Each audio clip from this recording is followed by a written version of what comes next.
আসসালামু আলাইকুম। দর্শক, অন্য মঞ্চের আলোচনায় আজকে আমাদের আমন্ত্রিত অতিথি হিসেবে আছেন। নমস্কার, আমি তরুণ ঘোষ। আজকে মোটামুটি তিনটি বিষয় নিয়ে আলোচনা করব, তিনটি গুরুত্বপূর্ণ। এক হচ্ছে আমাদের কলকাতায় যখন শেখ হাসিনা আসছেন তখন দুটি বাণিজ্যিক শিল্প সংগঠন তারা তাকে ব্যক্তিগতভাবে আমন্ত্রণ জানিয়েছেন। 2 নম্বর হচ্ছে গঙ্গা চুক্তি এবং 3 নম্বর হচ্ছে ভিসা সংক্রান্ত খবর। তাই প্রথমে আমি আমাদের গঙ্গা চুক্তিটা এ নিয়ে কি বলে যে ব্যবসায়িক যে সংগঠনগুলি রয়েছে ভারতবর্ষে যে টপ, সেইগুলো সম্পর্কে আপনাদের একটুখানি জানিয়ে দিই। এই দুটো সংগঠনের মধ্যে একটা হচ্ছে ফিকি এবং একটা হচ্ছে সিআইআই। ফিকির পুরো নামটা কি? ফিকির নামটা হচ্ছে Indian Chamber of Commerce, Industry and Industry. FICCI operation in West Bengal, state office in Kolkata, located in West Bengal in eastern region area. এটা হচ্ছে ফিকি। আর সিআইআই হচ্ছে কনফেডারেশন অফ ইন্ডিয়ান ইন্ডাস্ট্রি, এটা হচ্ছে আমাদের সিআইআই। এই দুটো বড় সংগঠন যে রয়েছে ব্যবসায়ীদের, যারা বড় বড় ব্যবসায়ী, এই আম্বানি, আদানি, তারপর ইমামি, যারা বড় বড় ব্যবসায়ী আছে, ডানলপ, গদরেজ, তারপর হিরো, হন্ডা, হিরো আলাদা, হন্ডা আলাদা, তারপরে তো বিভিন্ন গাড়ি, যত বড় বড় শিল্প আছে সবাই এই ফিকির সদস্য, আবার সিআইআই এর সদস্য। তো এখানে হয়তো বিভিন্ন প্রস্তাব হবে, সৌজন্যে হয়তো পেছনে নরেন্দ্র মোদী থাকতে পারেন, কারণ নরেন্দ্র মোদী বুঝে গিয়েছেন ভারী শিল্প স্থাপন না হলে বাংলাদেশের উন্নতি হওয়া সম্ভব নয়। ভারী শিল্প যেমন ইস্পাত কারখানা, যেমন আপনার রেলওয়ে লাইন তৈরি করা, রেলওয়ে পাতগুলো তৈরি করা, যে পাতগুলো তলায় থাকে রেলওয়ে পাত তৈরি করা, তারপর আরো যে সমস্ত ভারী শিল্প আছে, স্টিল ইন্ডাস্ট্রি ছাড়াও তো অনেক ভারী গাড়ির শিল্প, যেগুলো একটা দেশকে তত্ত্বরিয়ে বাড়তে সাহায্য করে। এখন প্রশ্ন হলো টাকা কোথায়? এখন কানাঘুষে এটা শোনা যাচ্ছে সূত্র মারফত, আমি পুরো আপনাদের কনফার্ম বলতে পারবো না, তবে সূত্র মারফত যেটা জানা যাচ্ছে, আমি আগেও একবার আপনাদের বলেছিলাম যে 20 বিলিয়ন অনুদান হিসেবে দেওয়া হবে বাংলাদেশকে শেখ হাসিনা ফেরার পরে, উনি শাসন ক্ষমতা নেওয়ার পরে, তার আগে নয়। এই সমস্ত শিল্প গোষ্ঠী তাদের ওখানে এখনো ওনার আসার ডেট ঠিক হয়নি, ওনার আসার ডেট ঠিক হলে তখন 2 দিনে 2 জায়গায় উনি শিল্প উদ্যোগীদের সঙ্গে উনি বসবেন। সেখানে বড় বড় ভারতীয় যত শিল্পপতি রয়েছে সব তারা থাকবেন। এমনকি যারা মাঝারি শিল্প গোষ্ঠী, ক্ষুদ্র শিল্প, তাদেরও আমন্ত্রণ জানিয়েছে সিআইআই, মানে কনফেডারেশন অফ ইন্ডিয়ান ইন্ডাস্ট্রি। এছাড়া এমএসএমই আছে, small and small and medium scale industries organisation, তারা আছে। অর্থাৎ বাংলাদেশকে নিজের পায়ে দাঁড় করানোর জন্য আগামী 2 বছরের জন্য এই অনুদান এবং তাদেরকে নিয়ে গিয়ে শিল্প স্থাপন মাধ্যমে ওইখানে বাংলাদেশকে পুনর্গঠনের কাজটা শুরু হবে। আর সবটাই হবে কিন্তু শেখ হাসিনা ফেরার পরেতে। এখন তার তো আসার ডেট ঠিক হয়নি, ডেট ঠিক হলে তখন আমরা বলতে পারবো আপনাদের। দ্বিতীয় হচ্ছে আপনাদের গঙ্গা চুক্তি, সে তো হলো না। আমি তো অনেকদিন আগেই বলেছিলাম গঙ্গা চুক্তি ভুক্তি হবে না, কারণ আপনারা যে ইন্দিরা মুজিব, তারপর ইন্দিরা হাসিনা এই সমস্ত যুক্তি দেখান না, ইন্দিরা মুজিব ছেড়ে দিন, ও চুক্তি গিয়েছে তেল লেনে, কারণ মুজিবের মূর্তি ভেঙে তার মাথায় প্রস্রাব করেছেন। ইন্দিরা গান্ধী সংগ্রহশালাকে আপনারা জ্বালিয়ে দিয়েছেন, এদিকে চুক্তিটি নিয়ে বসে আছেন, চুক্তি ছাড়বো না। আবার গঙ্গা চুক্তিতে তখন আবার আপনারা চলে আসছেন কিসে না, এখানে নরসিমা রাও ছিলেন এবং শেখ হাসিনা ছিলেন সেই সময় 1996 সালে 30 বছরের জন্য এই চুক্তিটি হয়, যার মেয়াদ ডিসেম্বরের মধ্যে শেষ হচ্ছে। কিন্তু টেকনিক্যাল কমিটি যারা বসেছিল তারা মুখ শুকনো করে বেরিয়ে এসছে, কোনো মানে এতে পৌঁছাতে পারেনি। মানে আমাদের এখানে গোল গোল ভাষণ দেওয়া হবে, আমরা টেকনিক্যাল কমিটি, আমরা একটু বিচার টিচার করছি, আমরা আরো চিন্তা ভাবনা করছি, এই করতে করতে কাটিয়ে দেওয়া হবে যতদিন না পর্যন্ত শেখ হাসিনা আসছেন। শেখ হাসিনা এলেই কিন্তু সব ঠিক হয়ে যাবে। এই পদ্মা বলুন, গঙ্গা বলুন, আরে চুক্তি কি আছে? চুক্তি তো পাকিস্তানের সঙ্গেও ছিল। পাকিস্তানের সঙ্গে আমাদের তো ট্রিটি ছিল, সেই ট্রিটি তো আমরা ভেঙে দিলাম। পাকিস্তান তো ইন্টারন্যাশনাল কোর্ট অফ জাস্টিসে গেছিল, কিছু করতে পারলো? ভারতের অববাহিকা থেকে যেটা বেরিয়েছে সেটা হচ্ছে ভারতের অধিকার। ভারত যদি মনে করে যে অন্যান্য দেশকে আমি দেব, তাহলে দিতে পারে, না হলে দেবে না। ফলে গঙ্গা চুক্তি এখন গঙ্গার জলে পড়ে গেছে। আমি আগেও বলেছিলাম, এখনো বলছি, আর ভবিষ্যতেও মিলিয়ে নেবেন যে গঙ্গা চুক্তি শেখ হাসিনা না ফিরলে গঙ্গা চুক্তি হবে না। গঙ্গাও হবে, তিস্তাও হবে, শেখ হাসিনা গদিতে বসার পর, তার আগে না। এই নাম্বার 3 হচ্ছে এবার আপনার আসুন ভিসা। হিন্দুদের জন্য ভিসা 1 জুন থেকে উন্মুক্ত করে দেওয়া হচ্ছে। হিন্দু যারা আছে তারা সমস্ত ডকুমেন্ট দিয়ে, মানে 1 জুন মানে কি 1 জুনই নয়, 1 জুন থেকে সরকার এই কাজটা শুরু করছে। হয়তো 7-10 দিন সময় লাগবে, ইমপ্লিমেন্টেশন হতে 7-10 দিন সময় লাগবে। তখন আপনারা এসে এখানে সিএএ তে আপনারা অ্যাপ্লাই করতে পারবেন। সেটা সরকারিভাবে নোটিফিকেশন 2-1 দিনের মধ্যে জারি হয়ে যাবে, বা শুভেন্দু অধিকারীও বলে দিতে পারেন। এরকম একটা কথা মোদিজির সঙ্গে যখন বৈঠক হয়েছে, সেই বৈঠকে উঠে এসছে। কারণ হিন্দুরা ওখানে সুরক্ষিত নয়। এরপরে যে হিন্দুরা ওখানে থেকে যাবেন, তারা নিজ দায়িত্বে থেকে যাবেন, ভারতবর্ষে আর কোনো দায়িত্ব থাকবে না।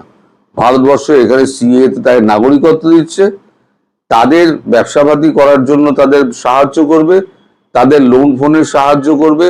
তারপরেও যদি আপনারা জমি মায়া ত্যাগ না করতে পারেন, আম গাছ আর কাঁঠাল বাগান এইসব যদি করে বেড়ান, তাহলে পরে আপনারা মানে হিন্দু শূন্য তো করবেই ওরা। এই জামাতি পুরো তো শেষ হবে না একদিনে, 50 বছর সময় লাগবে, জামাতি শেষ হবে না, যতটা কমানো যায়। আর যারা আছেন নন হিন্দু, মানে মুসলিম যারা, তাদেরও ভিসা দেওয়া হবে, ট্রাভেল ভিসা নয়, তাদের ভিসাটা দেওয়া হবে চিকিৎসা ভিসা। এবং সেখানেও কিছু শর্ত আছে। এই যে বৈষম্য বিরোধী আন্দোলনের মধ্যে যারা ছিল, যাদের ছবি, আমি তখনও বলেছিলাম যে প্রত্যেকটা ছবি কিন্তু রয়ের কাছে আছে, সব কিন্তু ওইখানে আপনাদের সমস্ত স্টাফকে সরিয়ে দেওয়া হচ্ছে। 1 জুনের আগে যত বাংলাদেশি স্টাফ আছে সবকে সরিয়ে দেওয়া হবে, সব পড়া 2 নম্বর সরিয়ে ওখান থেকে আমাদের এখান থেকে স্টাফ যাবে, গিয়ে তারা ওখানে পার্মানেন্টলি বসে ওখানে কাজটি করবে। তাদের সঙ্গে কারোর ভাবটা বোধই, আর ওখানে ভারতবর্ষের মানুষকে ঘুষ দিয়ে ম্যানেজ করা যাবে না, যেটা আপনাদের বাংলাদেশে খুব চালু ব্যবস্থা। টাকা ছাড়া কোনো কাজ হবে না, আগে টাকাটি বাড়িয়ে দাও, তাহলেই কাজ হয়ে যাবে। সুতরাং যারা মুসলিম আছেন, তাদের ব্যাকগ্রাউন্ড যদি ক্লিন থাকে, তারা আসতে পারেন। তবে চিকিৎসা ভিসা ছাড়া এখন ট্রাভেল ভিসা ফিসা এই সমস্ত কথা ভারত কিন্তু ভাবছে না। কিন্তু চিকিৎসাটা যেহেতু মানবিকতার ব্যাপার, তাই ভারতবর্ষ চিকিৎসার ব্যাপারটা দেখছে এবং চিকিৎসার ভিসাগুলো যত তাড়াতাড়ি ডিসপোজ করা যায় তার ব্যবস্থা করা হবে। সেটাও মোদির সঙ্গে শুভেন্দুর কথা হয়েছে। এবং এখানে যারা হিন্দু আছেন, এখন যারা পালিয়ে চলে এসছেন, তারাও 1 জুনের পর, ধরুন 7 দিন 10 দিন যাওয়ার পর, ওই ফরেন রেজিস্ট্রেশন অ্যাক্ট যে অফিসটা রয়েছে আপনার, আমি অনেক আগেও একবার বলেছিলাম, আমরা ওটাকে বলে রবীন্দ্র সদনের ওখানে এক্সাইড বোর্ড, ওখানে গিয়ে ফরেন রেজিস্ট্রেশন অফিস বললেই সবাই দেখিয়ে দেবে। ওখানে গিয়ে আপনাদের ফর্ম তুলতে হবে।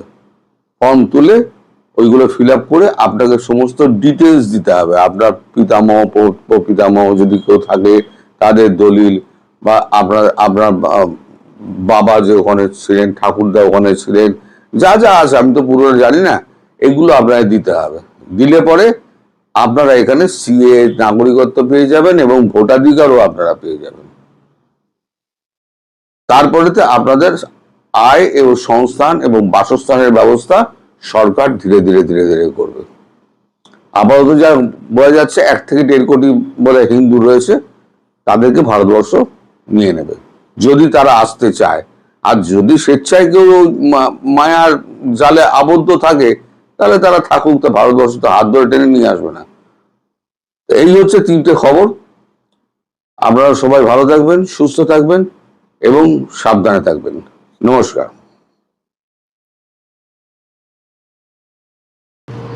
শেখ হাসিনার দেশে ফেরার বিষয়ে গত কয়েকদিন ধরে যে গুঞ্জন তীব্র হচ্ছে, তার সঙ্গে আরো কিছু তথ্য বা বক্তব্য যেভাবে বলি না কেন পাওয়া গেছে, সেগুলো একটু আপনাদের সাথে শেয়ার করব। তবে তার আগে 2টি প্রশ্ন। শেখ হাসিনা যদি সত্যিই দেশে ফিরতে চান এবং এই বক্তব্যগুলো তীব্র হওয়ার সঙ্গে সঙ্গে সরকার কেন এখনো পর্যন্ত কোনো প্রতিক্রিয়া দিচ্ছে না? নাকি শেখ হাসিনা যে বক্তব্যগুলো দিচ্ছেন সেগুলো কেবলই তার স্ট্যান্ডবাজি? আর সরকার যদি বিশ্বাস করেই থাকেন যে শেখ হাসিনা ফিরবেন, তাহলে কি এই কারণে কোনো প্রতিক্রিয়া দিচ্ছে না যে সামনে কোনো বিপদ আজ করতে পারছে সরকার?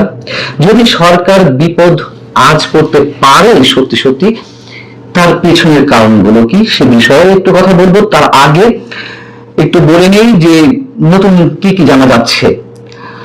শেখ হাসিনার সঙ্গে যারা আওয়ামী লীগের নেতারা যারা নিয়মিত বৈঠক করেন, তাদের কেউ কেউ, এমনকি তার সঙ্গে যারা দেখা করেছেন এর মধ্যে, তাদের কেউ কেউ বাংলাদেশে কোনো কোনো গণমাধ্যমকে জানাচ্ছেন যে শেখ হাসিনা সত্যি দেশে ফিরে আসতে চান, তিনি বিচারের মুখোমুখি হতে চান এবং এর জন্য নেতা কর্মীদের প্রস্তুতি গ্রহণেরও নির্দেশ দেওয়া হয়েছে।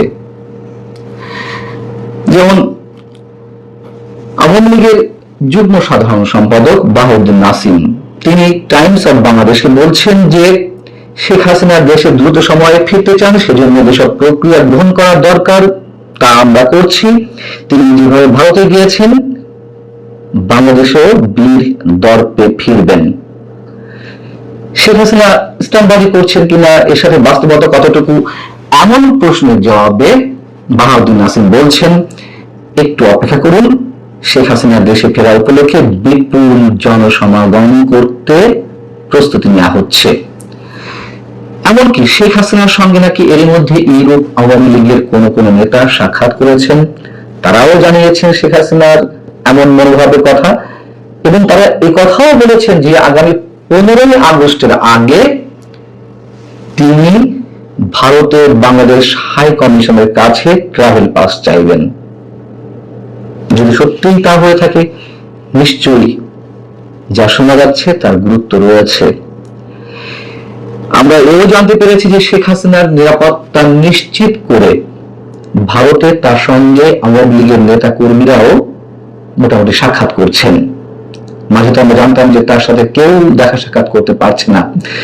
তৃণমূল নেতা কর্মীদের বড় অংশ দেশে মামলা, গ্রেপ্তার, আতঙ্কে এবং আর্থিক সংকটের মামলাতে জীবনযাপন করছেন। শেখ হাসিনা নাকি মনে করছেন এই অবস্থায় তিনি দেশে অবশ্যই তাকে দেশে ফিরতে হবে এবং দলীয় নেতাকর্মীদের এমন বিপদের মধ্যে রেখে তিনি আর ভারতে অবস্থান করতে চান না। তবে কোন কোন রাজনৈতিক বিশ্লেষক তাদের সম্বন্ধে মন্তব্য করতে চান না।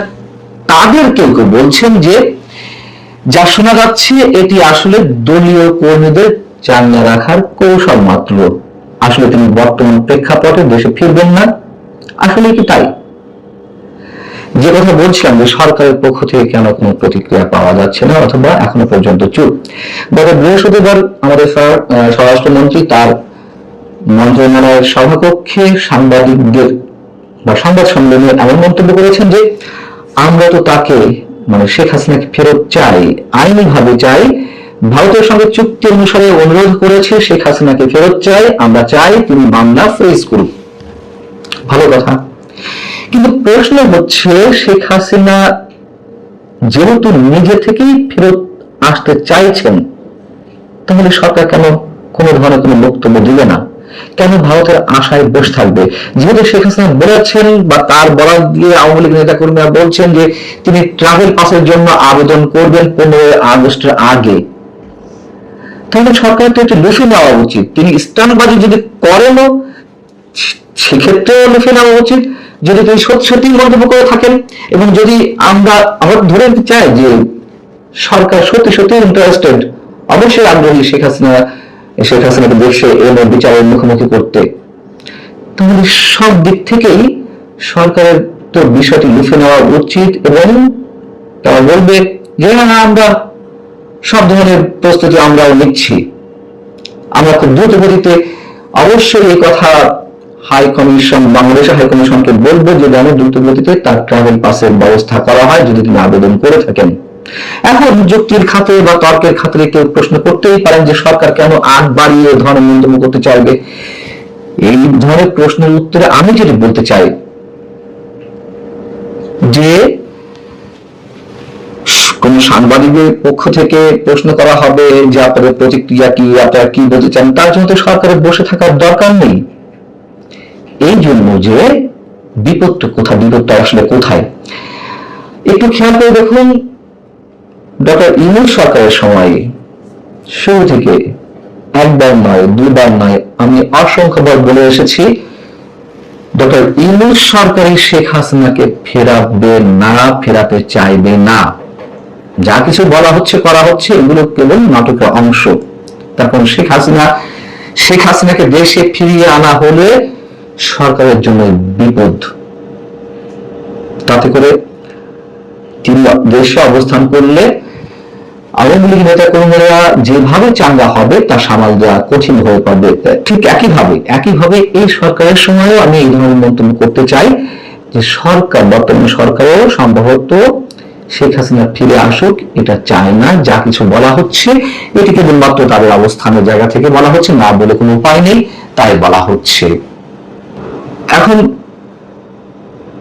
আওয়ামী লীগ নেতারা যদি বলছেন যে শেখ হাসিনা কেন এই মুহূর্তে দেশে ফিরে আসতে চাইছেন, এর আগে তো এই ধরনের কোনো মন্তব্য করেননি, তাদের বক্তব্য হচ্ছে ডক্টর ইউনূস সরকারের যে জঙ্গি শাসন ছিল সেক্ষেত্রে শেখ হাসিনা দেশে ফিরে এলে তার জীবনহানির শঙ্কা ছিল, এই কারণেই তো তাকে হেলিকপ্টারে পাঠিয়ে দেওয়া হয়েছিল।